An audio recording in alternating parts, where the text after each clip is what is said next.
yang ke-34 dari Asmaul Husna, Al-Azim. Qala al-Imam al-Ghazali rahimahullah, al-Azim huwa alladhi jawaza hudud al-aqli hatta la tutasawwaru ihatatu bikunhihi subhanahu wa ta'ala. Al-Azim artinya yang melewati batasan-batasan akal sehingga tidak bisa dimungkinkan untuk meliputi dengan hakikat Allah subhanahu wa ta'ala. Jadi apa hakikatnya Allah? Itu kada bisa diliputi, kada bisa dibayangkan. Maka itu disebut Al-Azim, yang bahasa kitanya seringkali dengan sebutan yang Maha Agung. Al-Azim, Maha Agung. Nah, Maha Agung itu sesuatu yang sangat besar, yang kada bisa dibayangkan kebesarannya, baik oleh hati kita, kada bisa dibayangkan kebesarannya dengan mata kita. Nah, disebutlah Al-Azim itu. Apabila sesuatu itu masih bisa dibatasi oleh penglihatan, atau sesuatu itu masih bisa dibatasi oleh hati kita, maka sesuatu itu kada bisa disebut Al-Azim. Nah, para muhibbin rahimakumullah, Allahu azimun bi dzatihi, azimun bi sifatihi, azimun bi af'alihi, azimun bi sultanihi, ay la yutasawwaru an tudraka hakikatuha. Allah Ta'ala itu azim pada zatnya. Zat Allah itu Maha Agung. Apa arti Maha Agung?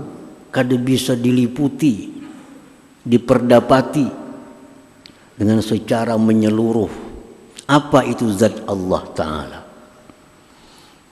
Hati kita kada sanggup, akal kita kada sanggup untuk memperdapati, menyelidiki bagaimana itu zat Allah Subhanahu wa Ta'ala.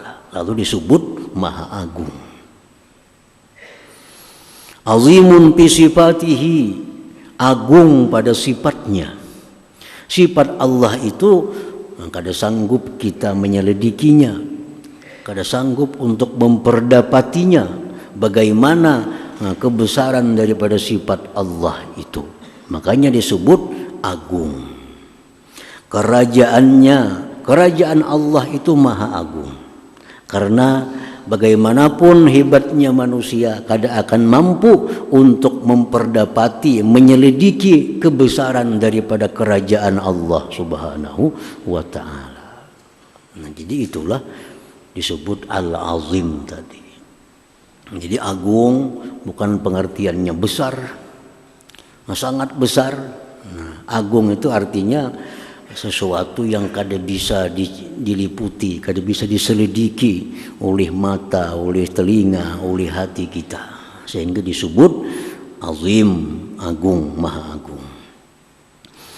Nah, para muhibbin rahimakumullah, apabila ada makhluk Allah yang disebut dengan sebutan agung, misalnya ada Sultan Agung, ada Raja Agung. Kalau ada yang baharu ini disebut dengan agung, itu artinya sesuatu itu lebih besar daripada sesuatu yang lainnya. Bukan agung secara mutlak. Sebab yang agung secara mutlak itu hanya itu milik Allah Subhanahu wa Ta'ala. Mahkamah Agung. Itu sering mendengar Mahkamah Agung. Kenapa disebut Mahkamah Agung? Karena di bawahnya itu ada yang kecil daripada itu. Ada putusan hakim. Nah, ini dikalahkan dengan putusan Mahkamah Agung. Mahkamah itu disebut agung karena dibanding dengan sesuatu yang di bawahnya. Tapi secara mutlak agung itu hanya nama Allah Subhanahu wa Ta'ala. Nah, para muhibbin rahimakumullah. Jadi apa itu agung? Apa itu azim? Sesuatu yang kada bisa diselidiki kebesarannya, dengan mata, telinga ataupun hati kita. Disebutlah dia Maha Agung. Al-mu'min bismillahirrahmanirrahim ayyu'azzimallah ta'ala. Orang yang beriman dengan nama Allah Al-Azim, kita percaya bahwa Allah mempunyai nama Al-Azim, Maha Agung. Kalau kita kada percaya, kita kada beriman. Karena dalam Al-Quran banyak disebut nama Allah Azim, wa huwal aliyyul azim, banyak disebut. Jadi secara sahih bahwa Al-Azim itu nama Allah. Kalau kita kada percaya Al-Azim nama Allah, berarti kita kada percaya dengan Al-Quran. Nah, kada percaya dengan Al-Quran sama kada percaya dengan Allah Subhanahu wa ta'ala. Jadi wajib kita percaya bahwa Al-Azim itu adalah nama Allah Subhanahu wa ta'ala, karena ada dalam Al-Quran. Nah, kalau sudah kita percaya, beriman bahwa Allah Ta'ala itu punya nama Al-Azim, ayyu'azzim Allah Ta'ala.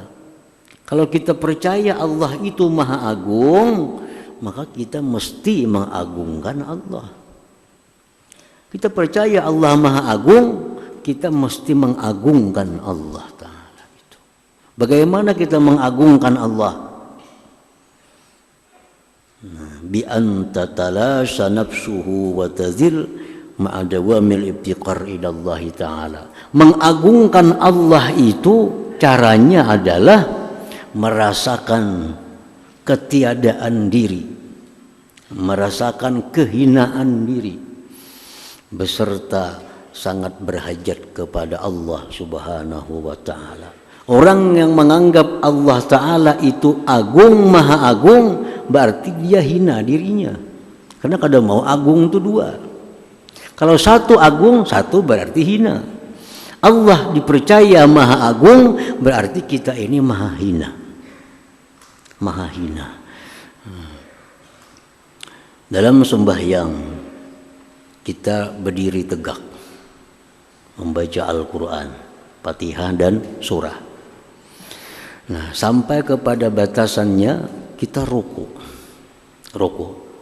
Ruku itu membungkukkan tubuh. Asalnya tegak jadi bungkuk. Apa yang kita ucapkan dalam ruku? Subhana rabbiyal azim. Subhana rabbiyal azim. Maha suci Tuhanku yang maha agung. Begitu kita ingat Allah maha agung, kita mesti bungkuk. Kada mau tegak. Nah, subhana rabbiyal azim, Allah itu Tuhanku maha agung, otomatis tunduk. Nah, itu kalau dalam sembahyang. Kalau di luar sembahyang kita ingat bahwa Allah itu maha agung, kita merasa bahwa diri kita ini kada punya apa-apa. Kita merasa diri kita ini sangat lemah, sangat hina, sangat kecil, karena ada yang maha agung. Jakanya dalam sembahyang tuh kita ruku tuh. Ruku. Nah, para muhibbin rahimakumullah. Jadi bacaan ruku subhana rabbiyal azim disertai dengan membungkukkan tubuh. Karena kada patut orang yang mengucapkan azim, Allah maha agung, sedangkan tubuhnya masih tegak. Itu kada patut. Nah, mengakui Allah maha agung, maka badannya pun bungkuk. Nah, tunduk hormat artinya kepada yang maha agung itu. Nah, jadi pertama itu, kalau kita beriman bahwa Allah itu maha agung, agungkan Allah. Bagaimana cara mengagungkan Allah? Tidak ada lain caranya adalah merasakan kehinaan diri, merasakan kecilnya diri, merasakan remehnya diri karena berhadapan dengan yang maha agung, Allah Subhanahu wa ta'ala. Nah, yang kedua, kalau orang itu beriman kepada Allah yang maha agung, wa ayyu azzima ma'azzamahullah, dia mengagungkan apa-apa yang diagungkan oleh Allah. Allah ini maha agung. Ada makhluk-makhluknya yang diagungkan oleh Allah. Nah, kalau Allah mengagungkan sesuatu itu, kita pun wajib mengagungkan sesuatu itu. Jangan sampai Allah mengagungkan sesuatu kita meremehkannya. Berarti kita kada beriman dengan nama Allah yang Maha Agung. Buah dari iman Allah itu Maha Agung, kita mengagungkan Allah dan mengagungkan sesuatu yang diagungkan oleh Allah Subhanahu wa taala. Kita membesarkan Allah, membesarkan sesuatu yang dibesarkan oleh Allah Subhanahu wa taala. Apa contoh sesuatu yang dibesarkan Allah, yang diagungkan Allah? Contohnya mislul qasam, seperti sumpah. Nah, sumpah. Allah berfirman dalam Al-Qur'anul Karim, wa innahu qasamun law ta'lamuna azim. Itu sumpah, ujar Tuhan. Jika kalian tahu, sumpah itu azim, agung. Sumpah itu besar. Kenapa sumpah itu dikatakan Allah agung? Karena sumpah itu memakai nama Allah. Demi Allah. Jadi sumpah ini jangan dianggap inting. Sumpah jangan dianggap remeh. Kenapa? Karena diagungkan oleh Allah. Kalau kita menganggap remeh sumpah, berarti kita menganggap remeh yang diagungkan oleh Allah Subhanahu wa taala. Dosanya besar. Nah, para muhibbin rahimakumullah, bagaimana cara mengagungkan sumpah itu? Nah, sumpah diagungkan oleh Allah. Dalam Al-Qur'an disebut, wa innahu laqasamun law ta'lamuna azim. Nah, kita membesarkan, mengagungkan sumpah. Bagaimana cara membesarkan sumpah? Nah, membesarkan, mengagungkan sumpah itu, satu, dengan cara jangan suka bersumpah. Jangan suka bersumpah. Karena sumpah ini sesuatu yang agung. Imam Syafi'i radhiyallahu berkata, "Ma halabtu billah shadikan la shadikan wala kadziban qattu." Imam Syafi'i berkata, aku tidak pernah bersumpah sepanjang hidupku, baik aku benar apalagi dusta. Nah, ini bukti mengagungkan dengan sumpah. Wah, sumpah ini berat. Bila melanggar, melanggar Allah artinya. Karena yang digunakan sumpah demi Allah, nama Allah. Nah, makanya Allah menyebutkan bahwa sumpah itu adalah sesuatu yang besar. Jangan suka sering bersumpah. Qala ba'dul ahli tafsir, la tuksirul halifa billah wa in kuntum barrin muslihin fa inna kasratal halif darbun minal jur'ah 'ala Allah taala. Berkata ahli tafsir, jangan kau suka, jangan kau banyak bersumpah sekalipun benar, sekalipun baik, jangan bersumpah. Karena banyak sumpah itu semacam berani atas Allah Ta'ala. Dikit-dikit demi Allah. Kada perlu demi Allah juga. Termasuk dalam hal urusan dunia. Sangat murah kalau Allah tuh dipakai hanya urusan dunia. Berapa barang nih harganya? 100.000. Jernang calon pembeli 75 aja lah. Demi Allah rugi. Apa demi Allah urusan itu? Urusan 25.000 demi Allah. Nah, ini orang memperinting sumpah. Berani kepada Allah. Nah, sumpah itu dipakai dalam hal-hal yang urgen, yang penting. Untuk keselamatan harta, keselamatan diri, keselamatan nyawa. Ayo bersumpah. Hanya untuk hal-hal halus, hal-hal kecil. Nah, itu kada perlu bersumpah. Nah, para muhibbin rahimakumullah. Nah, oleh karena sumpah ini perkara yang dibesarkan Allah, maka orang yang melanggar sumpah itu dikenakan kafaratul yamin, kafarat sumpah. Kita bersumpah, dilanggar sumpah, kita wajib bayar denda.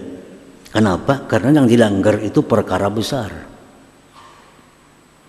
Bersumpah misalnya, aku demi Allah hendak lagi aku ke rumahnya itu. Nah, misalnya bersumpah demi Allah bukan hendak lagi bakawan inyan itu. Sekalinya bakawan lawan itu pulang. Melanggar sumpah ngarannya. melanggar yang besar. Nah ini dikenakan denda. Apa dendanya? Satu, dendanya memberi makan 10 orang miskin. Masing-masing orang miskin diberi 2 liter untuk orang melanggar sumpah. Memberi makan 10 orang miskin, 1 miskin 2 liter. Nah beri berniat bayar kafarat sumpah. Nah, atau boleh juga memberi pakaian 10 orang miskin, nukar tapi 10 lembar, berikan kepada 10 orang miskin, niat membayar kafarat sumpah. Atau memerdekakan budak, kada ada budaknya lagi. Nah, bayar makan 10 orang miskin, kada sanggup, nukarakan kain 10 orang miskin, kada ada duitnya, puasa 3 hari, puasa bayar kafarat sumpah. Jadi melanggar sumpah itu melanggar yang besar, makanya diwajibkan oleh Al-Quranul Karim orang yang melanggar sumpah itu bayar kafarat.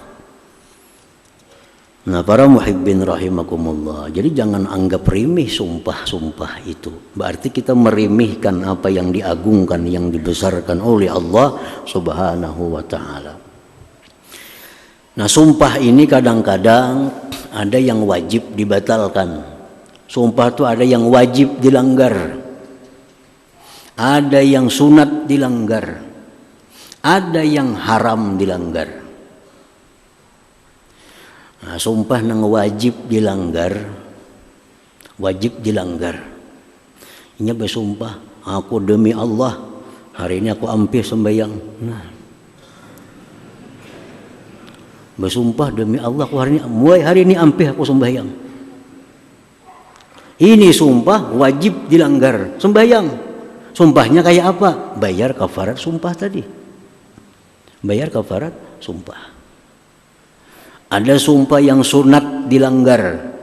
Orang bersumpah, mulai hari ini aku demi Allah, kok ada sembahyang lagi tarawih. Sembahyang tarawih sunat. Nah, sunat dilanggar sumpah, langgar sumpah, sembahyang tarawih. Tapi wajib bayar kafarat sumpah itu. Ada yang boleh dilanggar. Demi Allah, aku mulai hari ini kok ada makan nasi lagi, makan gumbile aja lagi, bersumpah. Nah, boleh dilanggar, makan nasi, tapi bayar kafarat sumpah. Nah, ada yang haram dilanggar. Aku mulai hari ini demi Allah kada akan melakukan zina lagi. Mulai hari ini aku demi Allah kok kada akan minum lagi minuman yang memabukkan. Dilanggarnya itu 2 kali dosanya. 1 dosa melanggar sumpah, 2 dosa melakukan maksiat itu. Nah, para muhibbin rahimakumullah, sumpah salah satu contoh yang diagungkan oleh Allah, kita pun juga wajib mengagungkannya. Cara mengagungkannya, jangan suka bersumpah. Nah, yang kedua, contoh apa-apa yang diagungkan oleh Allah subhanahu wa ta'ala, al-jannah, surga. Surga ini ciptaan Allah yang dibanggakan Allah. Allah sangat bangga menciptakan surga dan diagung-agungkan oleh Allah surga itu. Nah, karena surga ini diagungkan oleh Allah, kita pun wajib mengagungkan surga. Bagaimana cara mengagungkan surga? Caranya sangat ingin masuk ke dalamnya. Karena surganya diagungkan oleh Allah, timbul hati kita sangat ingin untuk masuk surga. Tanda orang yang mengagungkan surga. Kada khawatir dengar surga, kalau hendak benar masuknya. Ini baik orang diamalkan. Boleh jamaah amalkan ini kan masuk surga, bah diamalkannya.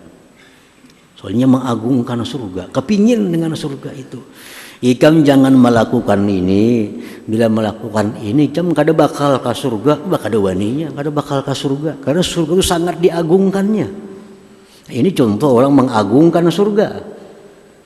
Nah orang yang kada mengagungkan surga, ikam baik baca ini nah. Ikam bila baca ini 3 kali, ke surga mati. Dosa gini aku kada baju kada ke surga mati. Nah ini orang kada mengagungkan surga. Kalau kita kada mengagungkan surga, risikonya dua. Satu, dosa besar. Yang kedua, bisa murtad. Bisa murtad. Surga yang diagungkan Allah, kita kada kepingin. Nah, jadi surga wajib diagungkan. Dan lagi sebagian yang diagungkan Allah apa? Neraka. An-nar. Dalam Quran disebut walahum bil akhirah azabun azim. Mereka di akhirat nanti azabun azim, azab yang agung, azab yang besar, azim, neraka. Nah, neraka ini diagungkan oleh Allah, diagungkan oleh Allah. Supaya apa? Supaya kita jangan hendak masuk ke neraka.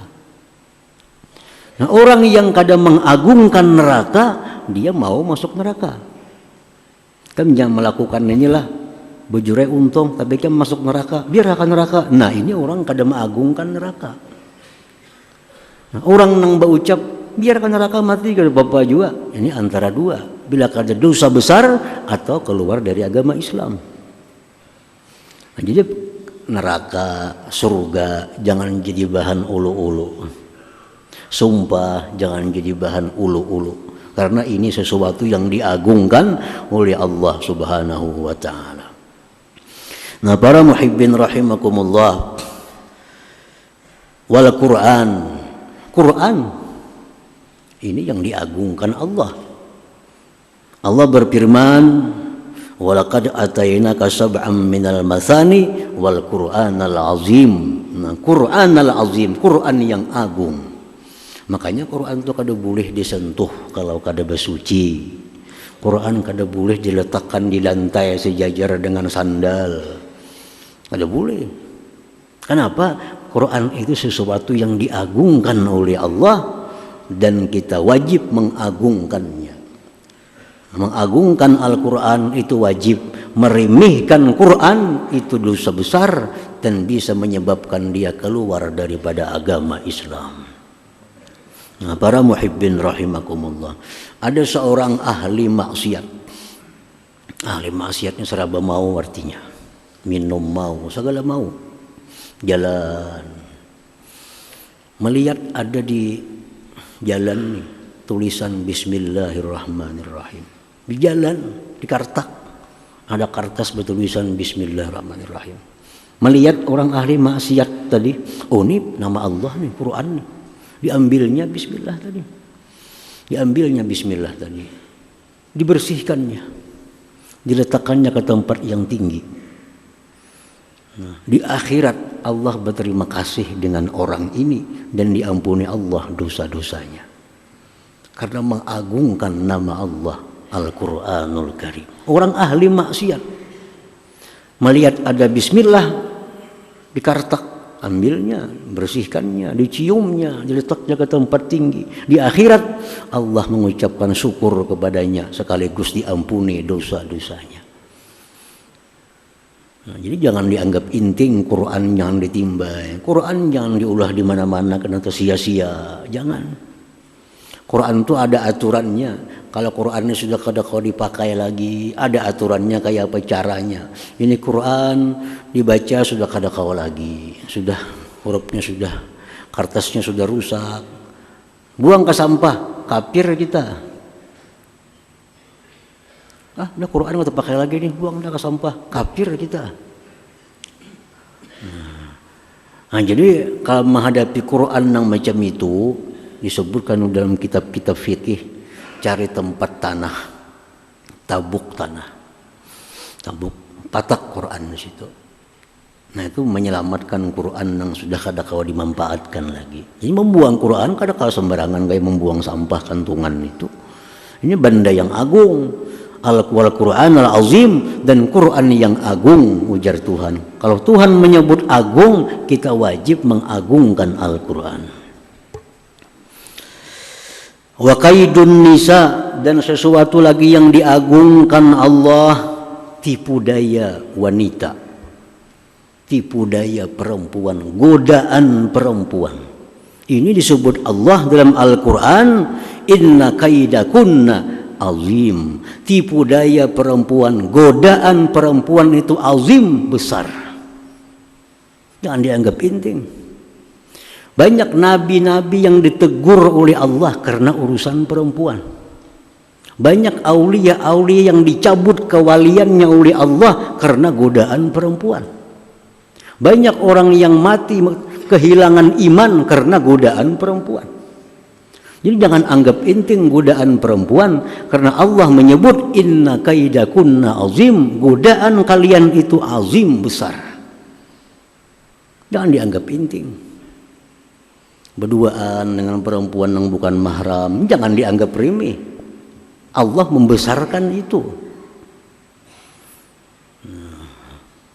Nabi Yusuf ada sangkut paut dengan perempuan.